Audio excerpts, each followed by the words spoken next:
Good afternoon, grade 11 ABM. So for the organization management, we have lesson number 2, which is planning, techniques, and tools in business decision making. So, combination ng lahat yan. So, planning tools and techniques, they are planning tools that are being used by organizations, schools, businesses, and the like. So, however, the discussion will be limited only to the 3 commonly used tools, namely, first, brainstorming, fishbone diagrams, and Gantt charts. So,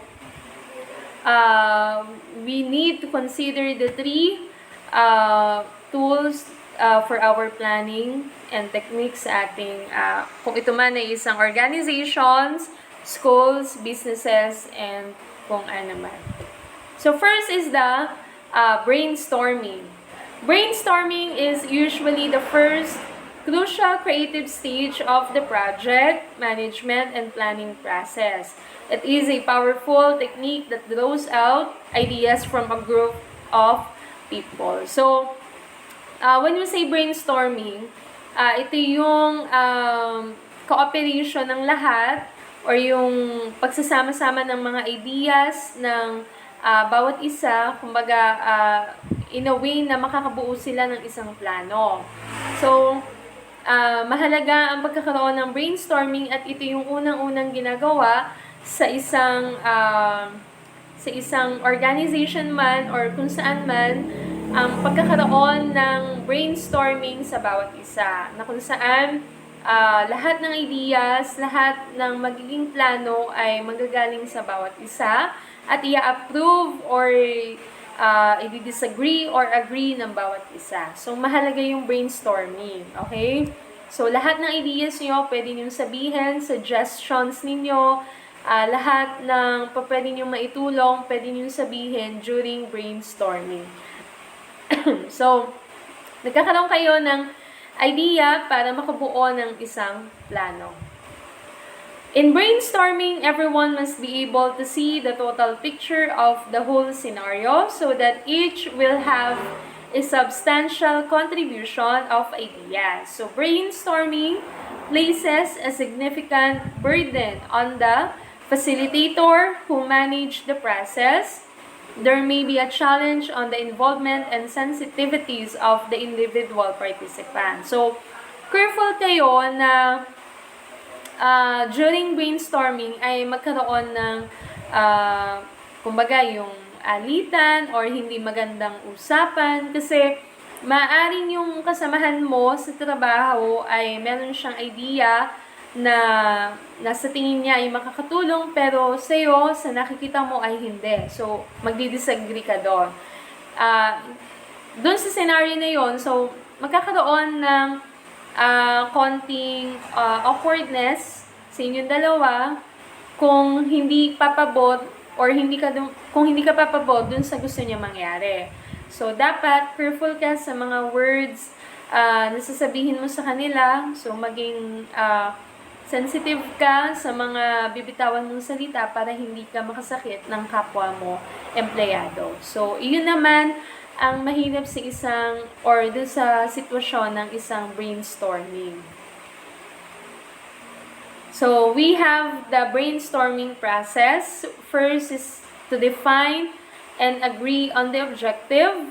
Second is to brainstorm ideas and suggestions having agreed a time limit. And then the third is the categories, condense, combine, or refine. So, yan yung process ng brainstorming. Hindi ka lalayo dun sa pinaka goal mo or dun sa mission and vision ng inyong company. Dapat nakapaloob pa din yun at dapat lagi siyang inaalala at isinasama sa lahat ng plano. Kung ito ba ay naka-direct pa din sa inyong mission and vision or baka naman umaalis na yung linya na yon, nawawala na kayo sa linya ng inyong goals and objectives ng inyong company. So, 4 is the assess, analyze the effects or the result. So, hindi lang basta kayo magpaplano during the brainstorming, kundi titingnan ninyo kung ano yung kahihinatnan, ano yung feedback, ano yung outcome ng magiging plano ninyo during your sa brainstorming kasama na yan. Kumbaga, you are planning, nagpaplano kayo, pero kasabay nun is yung ano yung outcome, ano yung result ng inyong magiging pagpaplano. Fifth, prioritize options, rank list, appropriate. So, hindi pa pwedeng isa lang, mag-i-stick kayo sa plano ninyo. Let's say you have your plan A, pero hindi sa tingin nyo, hindi pa siya totally okay. So, you have your plan B, plan C, and so on. Kung anong gusto ninyo na pwedeng alternative doon sa inyong plano. So, hindi kayo pwedeng mag-stick sa isang plano lang, kundi dapat meron kayong alternative. 6, agree on action and time frame. So, action, plan, and time frame. Mahalaga yan sa brainstorming. 7 is the control, monitor, and of course, the follow-up. So, hindi po pwedeng okay na yan, sabi na yan. So, kailangan uulit-ulitin natin hanggang sa ma-comply natin yung ating goal.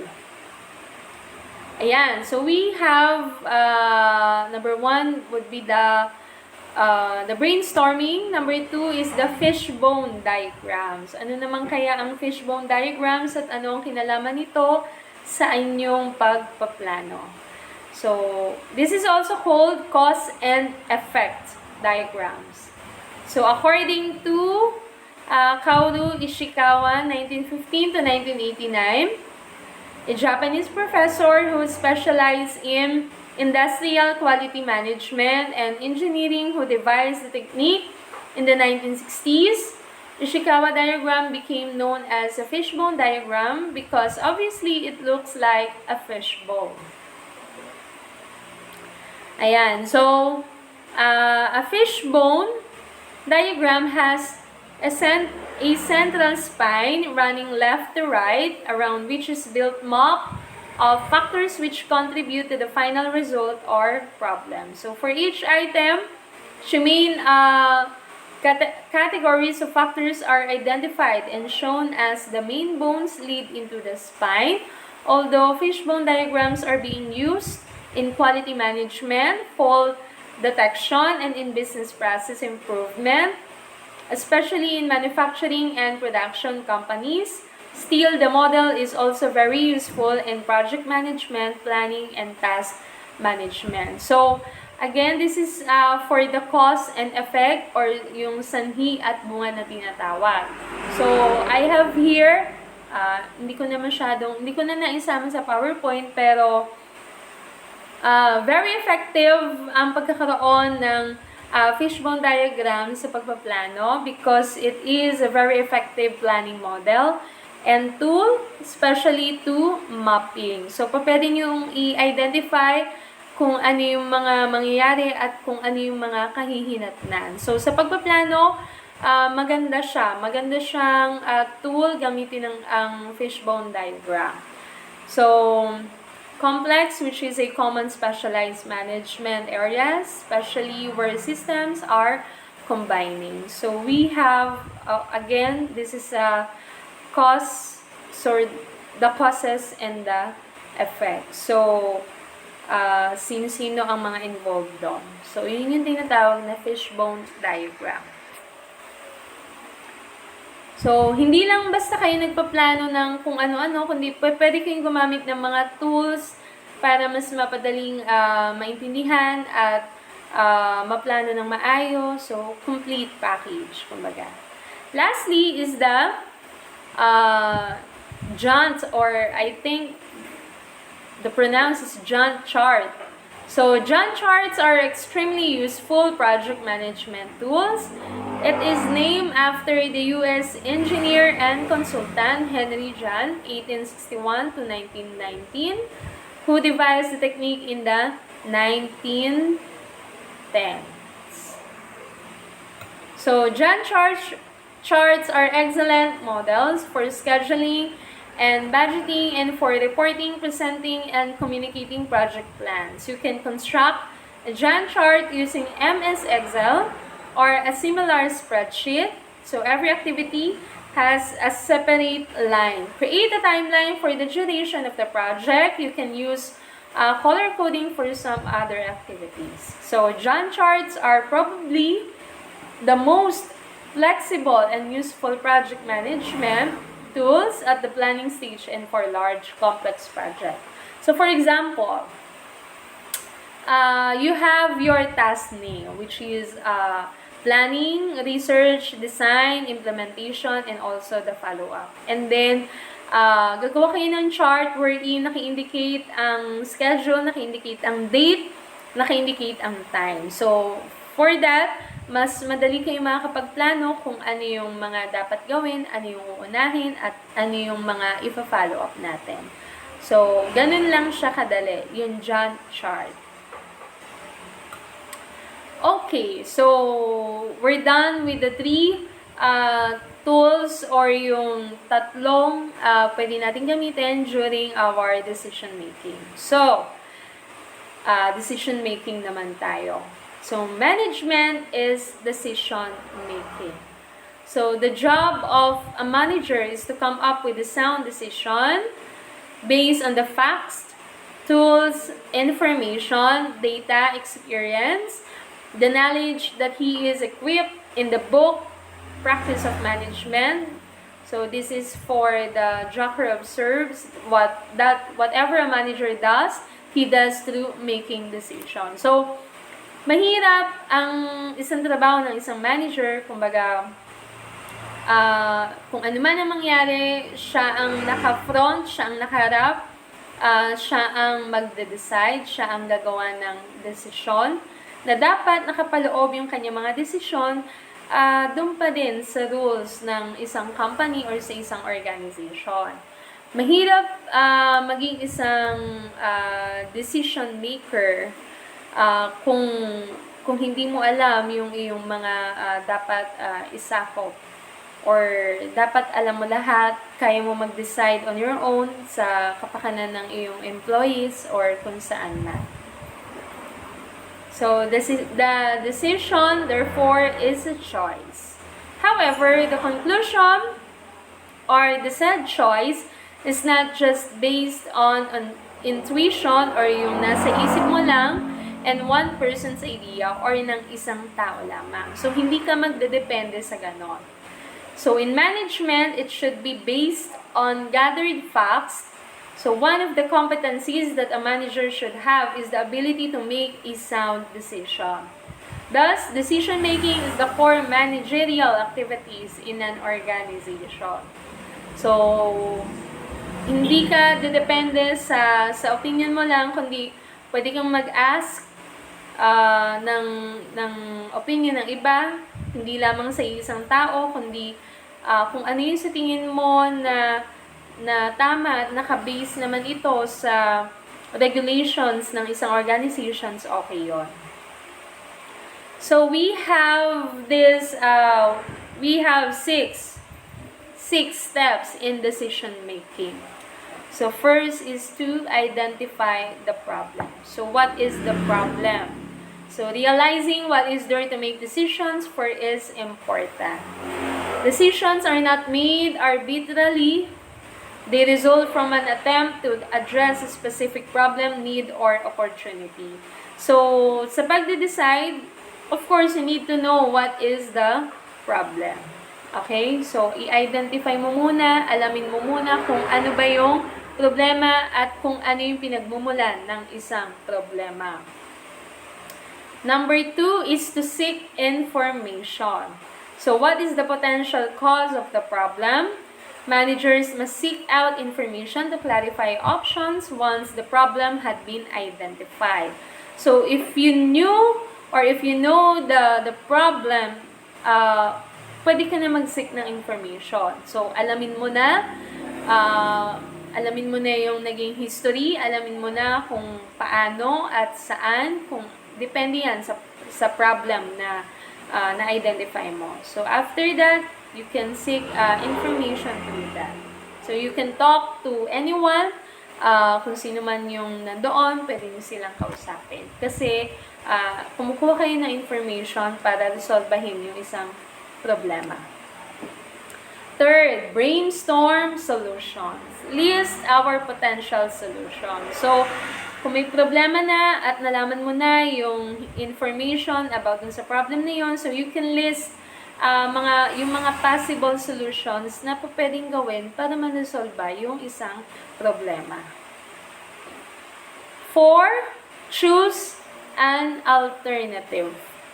Managers weigh the pros and cons of each potential solution, seek additional information if needed, and select the option they feel has the best chance to succeed at the least cost. So, hindi ka po pwede mag-stick. Again, hindi ka pwede mag-stick sa isang solution lamang or sa isang pangyari lamang. Kumbaga, dapat lagi kang merong alternative, meron kang platform na gagawin para hindi lang, kung pumalpak man yung una, at least you have your other options na pwedeng gamitin or gawin. And then the 5th one is the implement plan. So, ito, i-implement na yung plan, gagawin mo na. At, kumbaga magiging isang matibay na rules na siya. So, there is no more time to guess second yourself once you put your decision into action. Get all your employees and bring your decision into action. So, if you have decided what is your the decision regarding dun sa isang problema, so, do it in an action. So, gawin mo para hindi na pamarisan or gawin pa ng iba. At least, lesson learned na sila na hindi dapat gawin ito, dapat ganito ang trabaho, ganyan-ganyan. So, implement plan na ang tawag doon. Okay? And lastly is the evaluate outcome. So, even the most experienced business owners can learn from their mistakes. Of course, always monitor the result of your strategic decisions and be ready to adopt plan as necessary or to switch to another potential solution if the chosen one does not work as you expected. So, after you implement the plan, of course, meron kang evaluation na tinatawag. Is this decision, yung naging decision mo ba ay naging effective sa lahat? Or mas lumala pa? Or mas hindi nakatulong sa kanila? So, i-evaluate mo yung naging outcomes or feedbacks dun sa plano na ginawa mo. So, at least, kung nakita mo naman na effective, stick ka na dyan. And then, implement mo siya ng mas maganda pa. If not, try to change. Baka may mali lang dun sa pag-i-implement, pero okay naman siya. So, titingnan mo siya. Kaya, evaluate outcomes. Ayan. So, I hope naintindihan nyo siya. Actually, this is our lesson number 2 at kasama siya sa exam. And I hope galingan ninyo sa exam. Mag-lecture kayo. Panoorin nyo to or pakinggan ninyo para once na mag-exam na alam ninyo. So, that would be all. Thank you and God bless you.